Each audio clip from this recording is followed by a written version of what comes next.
J'ai fait à peu près 3500 km avec 2 caméras, un appareil photo, un vélo de ville monoplateau, une tente, une place.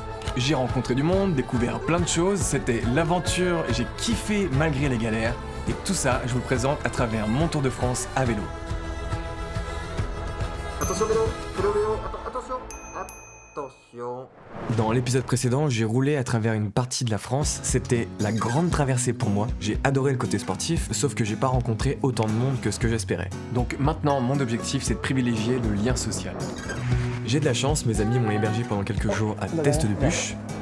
Je suis allé voir de mes propres yeux ce qui reste des forêts ravagées par un incendie terrible en Gironde en 2022. Mais pour l'heure, je reprends la route direction les Pyrénées et je suis rechargé à bloc. Le champion. Allez, bisous mon fraté. Merci Momo. Merci à toi. Allez, à très vite. Allez, ciao. Salut. Salut, Pas putain. de route, comment on dit. Putain, chier Je aussi. t'aime. Je t'ai toujours aimé, Moi allez. aussi, putain. Je commence fort parce que dès ce soir, je vais dormir chez une habitante grâce à l'application Warm Showers. Mais avant ça, je dois aider mon prochain. Tiens. Ok, attends, je vais te donner un coup de main. T'as pas à le faire là. En gros, ça peut être plus pratique comme ça. Oui, d'accord, il se met là-dedans. En gros, si la prochaine fois que t'as ce truc là, tu vois, tu repars. Merci beaucoup. Bah, y a pas de soucis, ça me fait plaisir même. Allez, bonnes vacances, salut. Tu t'y connais un petit peu, tu bricoles, c'est un peu du bon sens quoi. C'est de la physique facile. Pas grand chose. Puis quand on peut aider, on aide. Hein. C'est comme ça. Dès que je peux prendre un truc qui me gonfle un peu mon ego, je le prends. Bref, j'attaque la Vélodyssée dans les Landes et c'est un sacré délire. Tu, hop, prends le cerveau, tu le poses, tu réfléchis pas, t'avances tout droit. Ah, c'est magnifique.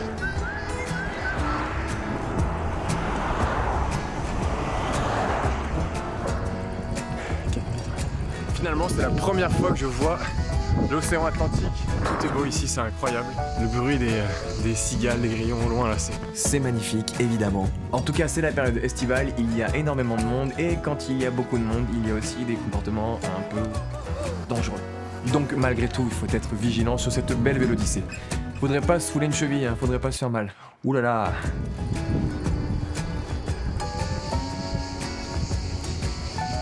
Je regarde ce que vous avez installé. Clairement, ouais. Allez, salut, salut. Tout est plus simple sur cette piste cyclable. Je mets mon vélo road trip un peu de côté. Clairement, j'ai l'impression d'être en vacances.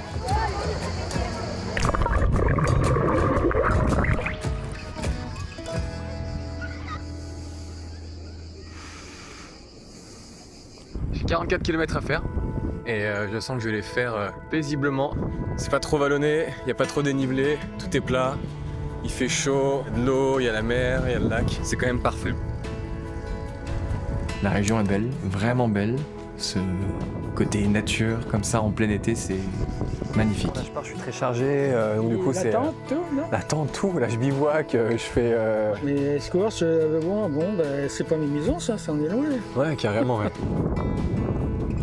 Je suis en train de faire 10 km de ligne droite avec un vent de face. C'est particulier, hein. J'espère que ça vaut le coup parce que là, franchement, je me casse la tête. C'est intense. Mais en tout cas, j'y vais. Bon, la première expérience avec Warm Shower. On va voir ce que ça a donné. Je suis pas sûr, on verra. On tente. Putain, allez! Depuis 10-15 minutes, je suis rincé. Il y a des bons moments, mais il y a des galères quand même, hein. Putain, faut tirer. Putain de vélo qui doit faire 60 kg sur du sable. Je suis KO et franchement, j'espère que ça me servira de leçon. J'arrive enfin chez l'habitant et je découvre qu'on sera finalement 4 cyclistes à venir dormir sur son terrain. On passe la soirée à parler de nos expériences et ensuite chacun rentre dans sa tente.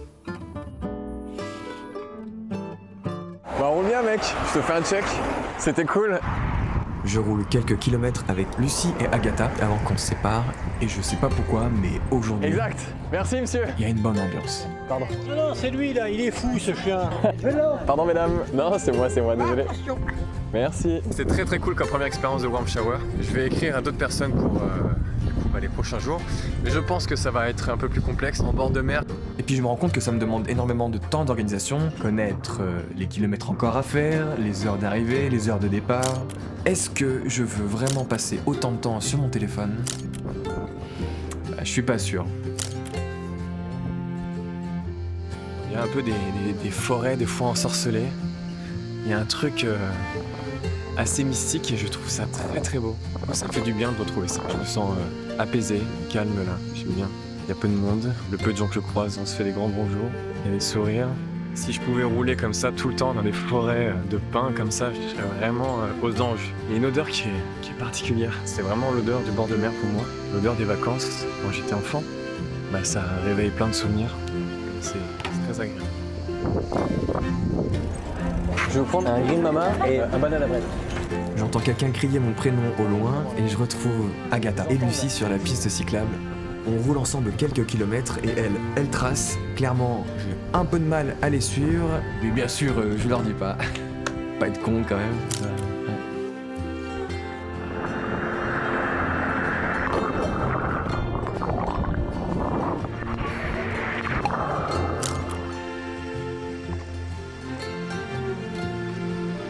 Je pense que je suis arrivé à 18h dans le camping. Je me suis installé en fait 5 minutes après. Et au bout de 10 minutes il a commencé à pleuvoir, donc j'ai très très vite monté la tente comme je pouvais. Et là du coup je me fais un petit repas, le soleil juste en face, tellement agréable. Et je vais me coucher tôt parce que j'aimerais bien me lever tôt justement pour aller faire des plans de la plage au lever du soleil. Malheureusement, j'ai dormi pile le moment où il a plu, donc j'aurais voulu filmer le lever du soleil sur la mer, mais c'était pas le moment pour ça. Donc un peu frustré, mais bon, c'est pas grave. En plus de ça, je découvre que mon disque de frein est tordu, ce qui ralentit ma roue avant. Je bricole un truc, c'est pas génial, mais bon, je me dis que ça tiendra le temps que j'arrive à Biarritz. C'est le retour de la pluie dans les Landes, donc on est obligé de se mettre à couvert avec toutes les protections qu'il faut. C'est reparti.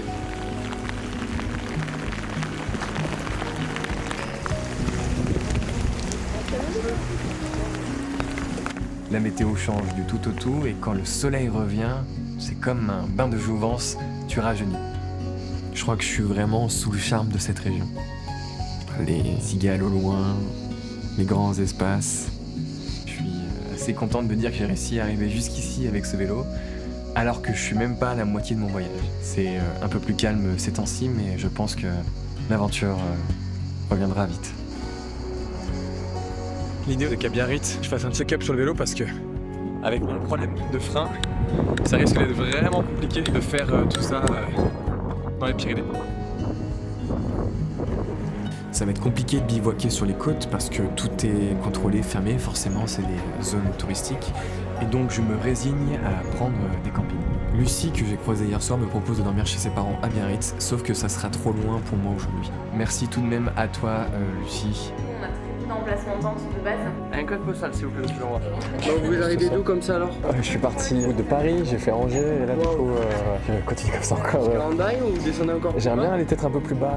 Bon bah après mon frein qui a lâché, c'est ma béquille, donc parfait. Tout va bien. Je me suis rendu compte que j'ai fait tomber mon écran, c'est parfait. Nickel. C'est un peu une journée intense là. Je me fais cuire des lentilles, je vais les manger avec du riz et puis une petite sauce. Je me suis fait un œuf en plus. J'essaie de bien manger protéiné. Je sais pas si c'est une connerie de le faire comme ça, mais en tout cas, ça me semble être bien. J'ai l'impression que tout part en vrille autour de moi depuis quelques temps, donc le repas du soir c'est un temps calme qui me fait énormément de bien. Tout en mangeant, je croise le regard de mon voisin qui passe devant moi. On a 5 secondes de eye contact et à un moment il me dit « Il est pas trop grand ton emplacement comparé à ta tante ?» On se marre et on passe plus d'une demi-heure à discuter ensemble avec sa femme et ses enfants qui arrivent les uns après les autres. Le gars est vraiment cool, la famille est trop sympa. Il me prête une prise électrique pour la nuit, c'est parfait. On se souhaite une bonne nuit et on se dit qu'on se revoit demain.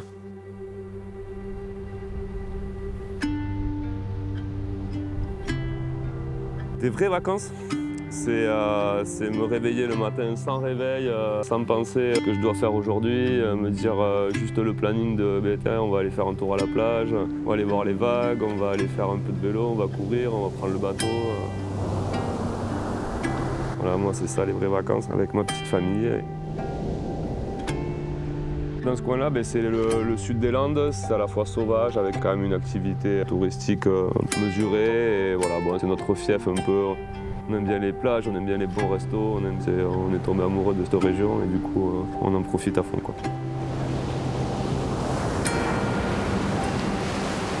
Le rapport à la nature, la simplicité, sortir du confort qu'on a toute l'année, les enfants font la vaisselle.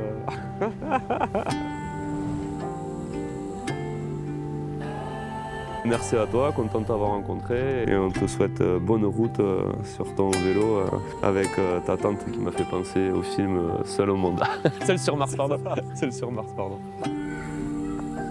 Merci Laurent, à toi et à toute ta famille. Ciao. Bon délire. Let's go to Biarritz. Je vais aller changer 2-3 trucs sur mon vélo. Je vais voir.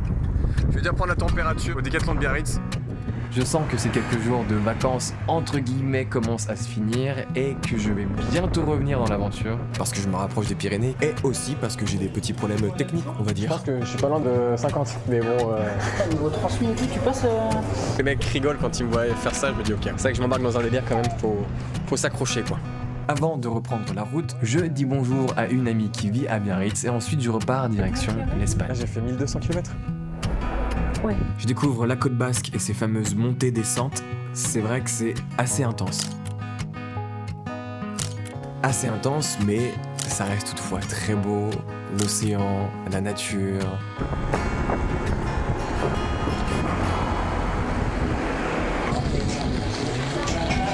L'idée demain, c'est d'aller jusqu'à Saint-Sébastien. Et après, j'attaque fort, je monte direction le village d'Espelette. Et j'ai hâte.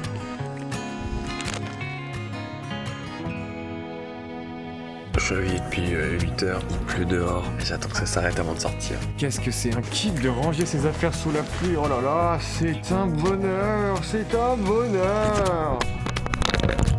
Putain. Oui, pas cool pour la caméra, mais c'est pas grave. Le plus important, c'est de pas répéter 2 fois la même erreur, parce que c'est... Putain.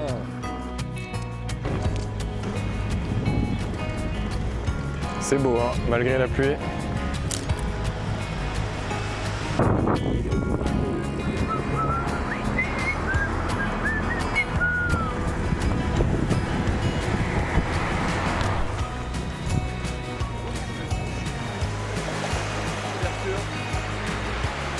Ça reste quand même magnifique.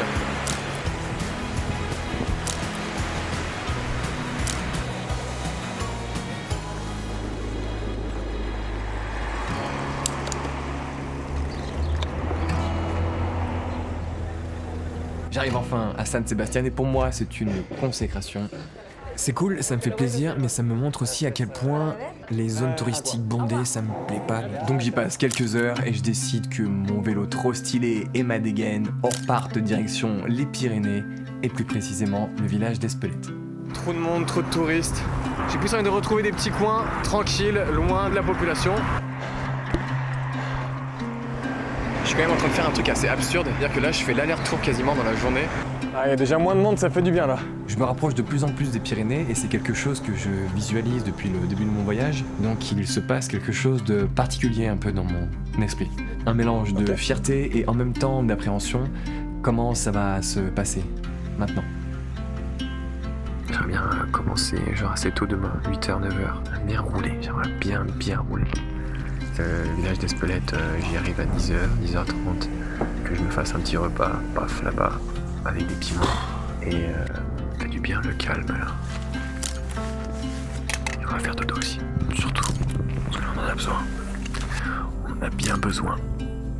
C'était une semaine assez calme pour moi et je me rends compte aussi qu'il ne faut pas que je prenne autant de temps dans les prochains jours, voire les prochaines semaines, parce que ça va vite. Il faut que je le fasse en moins d'1 mois et demi, 2 mois ce road trip et malgré tout le temps est compté. Le grand mystère, c'est les Pyrénées. Je sais pas du tout comment ça va se passer, mais je sais que je peux changer l'itinéraire s'il le faut.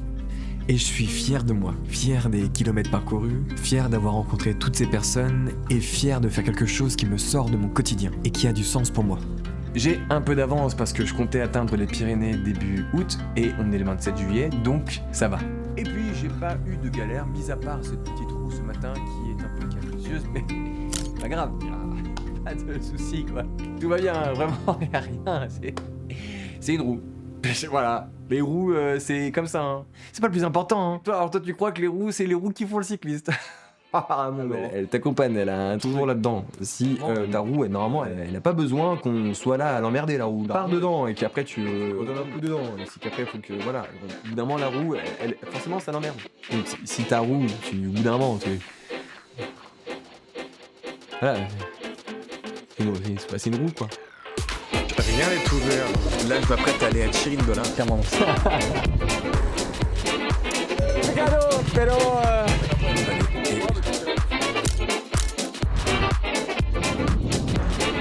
Oh non, putain! Vélo électrique ou... Non,